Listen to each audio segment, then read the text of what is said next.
Have you ever noticed people who just stand there, staring at a subway wall, or those who freeze for a second too long when paying at a register? I started counting them. I called them background actors. At first, I thought they were just tired, until I saw one without a shirt. His back had no skin, just a smooth, gray texture that someone forgot to detail. I realized the golden rule. If you see the unfinished, don't let them know. But I messed up.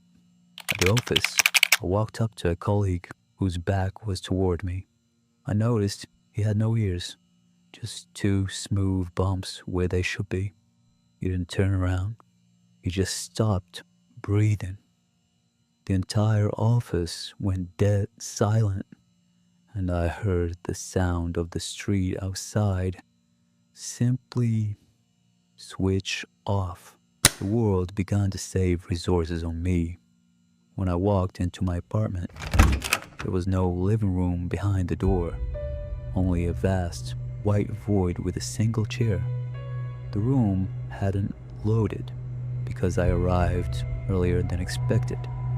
I stood in that whiteness, and behind me, the door began to dissolve into a crude grid of lines. I ran back outside, but the street wasn't a city anymore.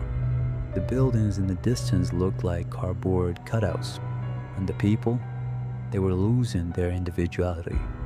Everyone had the same face, basic, symmetrical, with no wrinkles or emotions. They didn't walk. They glided across the sidewalk without moving their legs, and they all began to turn their heads toward me. I ducked into a cafe, hoping to find something real. I ordered a coffee, but the waiter brought me an empty cup that was merely painted into my hand.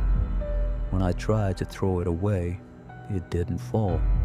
It stuck to my flesh, becoming part of my texture. I looked at my fingers.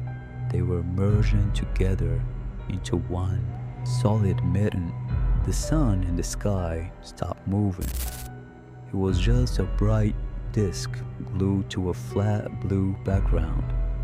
I realized the reality was deleting unnecessary details to isolate the error.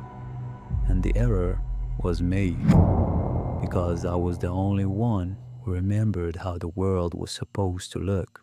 I met a woman. She was crying, real tears.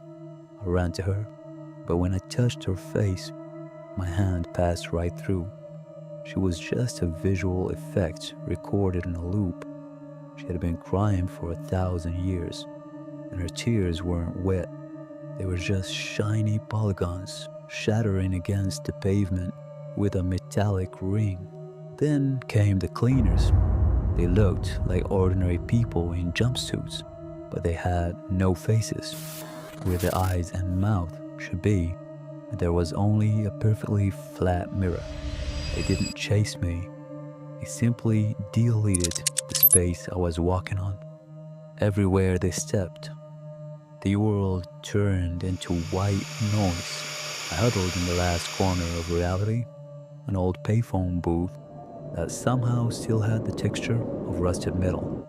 I picked up the receiver, desperate to hear anything. On the other end, a voice spoke, my own voice, but calm and indifferent.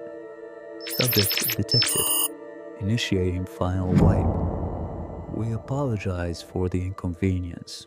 I looked down at my legs, but they were already gone.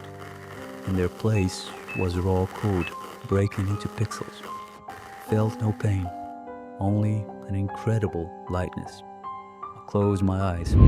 When I opened them, I was a background actor.